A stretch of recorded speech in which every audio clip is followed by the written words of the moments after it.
Hey guys, welcome to all. आज हम बात करने वाले हैं ताम्र यानी कि कॉपर के ऊपर।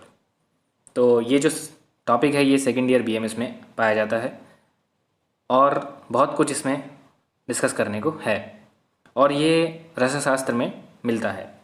तो a lot to know, a lot to discuss. तो चलिए शुरू करते हैं। ताम्र। तो पहले ऑब्जेक्टिव्स क्या क्या हैं ताम्र के अंदर? Introduction, identification, name in different languages, मेनोर्स, ओरिजिन जिसे उत्पत्ति कहते हैं हिंदी या संस्कृत में, सिनोनिम्स पर्यायवाची, varieties, physical appearance, therapeutic properties, purification जिसे शोधना कहते हैं, अमृतीकरण, द्युति और आमयिक प्रयोगास। आगे बढ़ते हैं। इंट्रोडक्शन। सबसे पहला इंट्रोडक्शन। हे गाइस, मैं आपको बता दूं कि अगर आप इसी तरीके से ऑब्जेक्टिव्स को लेके चलेंगे अपने एग्जाम पॉइंट ऑफ व्यू से तो आप ताम्र को अच्छे से लिख पाएंगे अगर ताम्र 5 मार्क्स में आता है तो चलिए इंट्रोडक्शन देखते हैं। इंट्रोडक्शन क्या है? Copper is a chemical element with the symbol Cu। जैसा कि आप सब लोग जानते ही हैं कि इसका सिंबल जो होता है वो Cu होता है और इसे लैटिन में कपरम कहते हैं। इसका एटॉमिक नंबर 29 है। It is a soft malleable and ductile metal with very high thermal and electrical conductivity. A freshly expose surface of pure copper has a pinkish orange colour. तो जो इसकी जो high thermal and electrical conductivity होती है वो सबसे अच्छा feature होता है इसमें। और ये freshly exposed surface of pure copper, जो सरफेस होती है प्योर कॉपर की वो पिंकिश ऑरेंज कलर की पाई जाती है। आगे बढ़ते हैं, बात करते हैं नेम्स इन डिफरेंट लैंग्वेजेस की। तो डिफरेंट लैंग्वेजेस में क्या क्या है या अलग अलग भाषाओं में किस प्रकार जाना जाता है आइए देखते हैं। पहला है हिंदी। तो हिंदी क्या है? तांबा। हिंदी में इसे तांबा कहते हैं। तेलुगु में इसे रागी कहते हैं। तमिल में इसको चेंबू कहते हैं। इंग्लिश में इसको कॉपर और लैटिन में कपरम इसे कहते हैं। तो ये आपको याद रखने हैं। आगे बात करते हैं, आगे बढ़ते हैं। आगे है आइडेंटिफिकेशन। तो आइडेंटिफिकेशन में हम देखेंगे सिंबल क्या है। सिंबल है इसका Cu। मेल्टिंग पॉइंट सबसे ज़रूरी है, 1085 डिग्री सेल्सियस पाया जाता है। आप इसे नोट भी कर सकते हैं अपने कॉपी में। आगे बात करते हैं बॉइलिंग पॉइंट 2310 डिग्री सेल्सियस होता है। एटॉमिक नंबर 29 होता है। एटॉमिक वेट 63.57 पाया जाता है। हार्डनेस 2.523 होता है। स्पेसिफिक ग्रेविटी 08 होती है। तो ये सब जो पॉइंट्स बिल्कुल परफेक्ट हैं ताम्र को पढ़ने के लिए। आगे बात करते हैं मेन ओर्स। इसमें मेन ओर्स कौन कौन से पाए जाते हैं? सबसे पहला है CuFeS2 कॉपर पायराइट। दूसरा है Cu2S कॉपर ग्लैंस। बाकी Cu5FeS4 बोर्नाइट और भी बहुत सारे मिलते हैं। तो आप इन्हें लिख सकते हैं अपने एग्जाम पॉइंट ऑफ व्यू से। आगे हम बात करने वाले हैं ओरिजिन यानी कि उत्पत्ति की। तो according to the Asian mythological views के हिसाब से अगर देखा जाए तो Cu जो है originated from the semen of Kartikeya. पहला पॉइंट जो कि important, which fall on the earth. According to the Rasakamadhenu, silver had its origin from Surya यानी कि सन। तो ये ओरिजिन है, उत्पत्ति है, ये जहाँ से ओरिजिनेट हुआ था। आगे बात करेंगे दोस्तों पर्यायवाची की यानी कि सिनोनिम्स की। तो सिनोनिम्स क्या है? सिनोनिम्स होता है इसका सुलवा, फिर मेच्छा, नेपालिया, त्र्यंबका, सूरता लोहा, अर्का। तो आप इनमें से कोई भी लिख के आ सकते हैं। आगे बात करेंगे दोस्तों वैरायटीज़ की।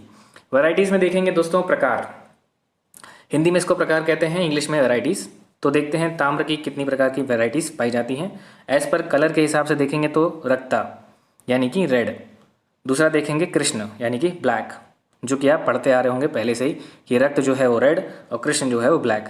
एज पर द गुना, गुना के बारे में देखेंगे तो नेपालजा जो कि स्निग्धा होता है, हार्ड होता है, स्ट्रांग होता है। मेच्छा, मेचेजा मतलब उसके बारे में जानेंगे तो ब्लैक और मिक्स कलर होता है और ज़्यादा स्ट्रांग नहीं पाया जाता यानी कि नॉट स्ट्रांग। आगे बात करेंगे दोस्तों फिजिकल प्रॉपर्टीज़ की। तो फिजिकल प्रॉपर्टीज़ क्या क्या होती हैं? अगर हम फॉर गुड वैरायटी देखें तो जपा, पुष्पा, स्निग्धा, मृदु, नाग, वंगलोहा, मलारहित।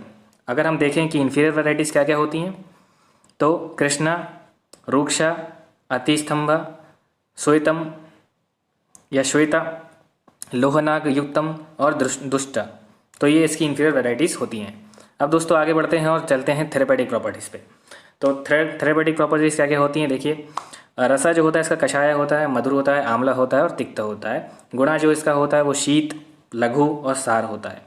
वीर्या जो होती है वो उष्ण वीर्या होती है। विपाका जो होती है वो कटु विपाक। और कर्म जो होता है इसका वो होता है लेखना, कुष्ठकरा, हृदय विशोधना, रसायना, रोपणा और नेत्र। तो ये जो श्लोक है आप ऊपर देख रहे होंगे, ये आप चाहें तो लिख सकते हैं याद करके। अगर नहीं याद कर पाते हैं कोई बात नहीं, लेकिन आप ये पंच जो थेरेपेटिक प्रॉपर्टीज़ दी गई हैं ये आप लिखेंगे और उसमें कर्म जो है बहुत ज़्यादा इंपॉर्टेंट है। आगे बात करते हैं दोस्तों शोधना की।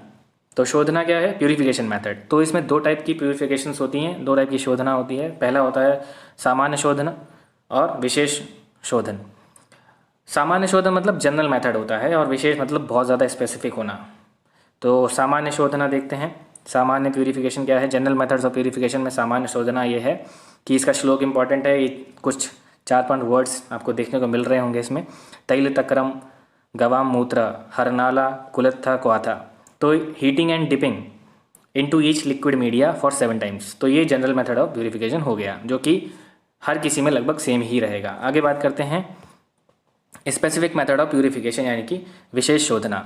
अब विशेष शोधना में आप जो श्लोक देख रहे हैं वो आप याद करके लिख भी सकते हैं, वरना अगर आपको याद है तो आप इंग्लिश में भी लिख सकते हैं। जैसे कि टेक सैंधारा लवणा एंड ऐड लेमन स्वारसा to it.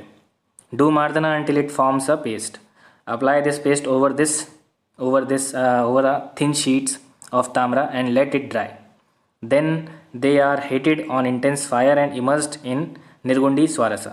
This procedure is repeated for 8 times to purify tamra. और इसका रेफरेंस आपको दिया गया है। अब आगे बात करेंगे हम अमृतिकरणा श्लोक। अमृतिकरणा का श्लोक अगर आपसे याद हो पाता है तो आप याद कर लीजिए, ये अमृतिकरणा का श्लोक है। और हम आगे देखेंगे अमृति का प्रोसेस क्या है अमृतिकरणा का। तो इंग्रेडिएंट्स चाहिए होते हैं इसमें। ताम्र भस्मा 1 पार्ट लेना है, शुद्ध गंध का हमको 1/2 पार्ट लेना है, और पंचामृता QS। आगे देखेंगे प्रोसीजर क्या है। प्रोसीजर है प्रक्रिया, यानी कि प्रोसीजर को हिंदी में कहते हैं प्रक्रिया। तो take substance in khalva yantra, make mardana until it turned into paste form, make चक्रिकाज and subjected to give 3 gajaputa. तो ये है इसका प्रोसेस। आगे बात करेंगे ताम्रद्युति क्या है। ये ताम्रद्युति का दोस्तों श्लोक है जिसे आप याद करके लिख सकते हैं। तो ताम्रद्युति के बारे में आगे देखते हैं। प्रोसीजर क्या है इसका। Take equal quantity of copper sheet and shuddha sulphur in khalva yantra and do mardana in lemon juice all day in sun. These foils gradually lose their physical identity and ultimately disappear within the juice. तो ये इसका procedure है, यानी कि प्रक्रिया है ताम्रद्युति की, जो कि बहुत इंपॉर्टेंट है एग्जाम पॉइंट ऑफ व्यू से। अब आगे बात करेंगे विशिष्ट योग। तो दोस्तों इसके विशिष्ट योग क्या क्या हैं। सबसे पहले ताम्र भस्म है, फिर है सोमंडीय ताम्र, ताम्र परपटी, पंचामृत परपटी, हृदय वर्ण रसा, स्मृति सागर रसा, त्र्यंबकेश्वर रसा। तो ये इसके विशिष्ट योग हो गए। आगे बात करेंगे आमयिक प्रयोगास।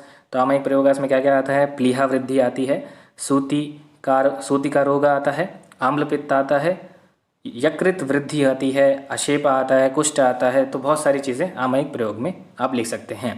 आगे बात करेंगे दोस्तों निष्कर्ष, यानी कि लास्ट में जो कंक्लूजन आता है ताम्र का कॉपर का, वो ये बताता है। 3 important conclusions are: copper recycling prices are high with brisk, robust copper recycling markets. However, there is not much idle copper available to be recycled. Copper recycling is likely limited to around 35% of global supply, and the substitutions of other materials and technologies for the currently in use copper stock will not be realized in the future.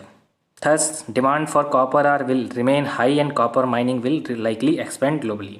तो ये conclusion ज़रूरी नहीं कि आप अपने exam में लिख के आएँ, बस ये है कि आपको पता होना चाहिए कि कंक्लूजन क्या है। तो इसलिए ये कंक्लूजन दिया गया है यहाँ पे। तो दोस्तों बहुत बहुत शुक्रिया आप लोगों का सुनने के लिए। आशा करता हूँ कि आप लोगों को ताम्र कॉपर पसंद आएगा और ऐसे ही आपको वीडियो मिलती रहेंगी, ऐसे ही आप लोगों को लेक्चर्स देते रहेंगे, प्रोवाइड कराते रहेंगे, और ऐसे ही आप हमसे जुड़े रहिए। और अगर चैनल को सब्सक्राइब नहीं किया है तो सब्सक्राइब कर लीजिए, शेयर करिए और पसंद करिए, लाइक करिए। तो गॉड ब्लेस यू ऑल। चलते हैं और बाद में मिलेंगे आपसे। धन्यवाद।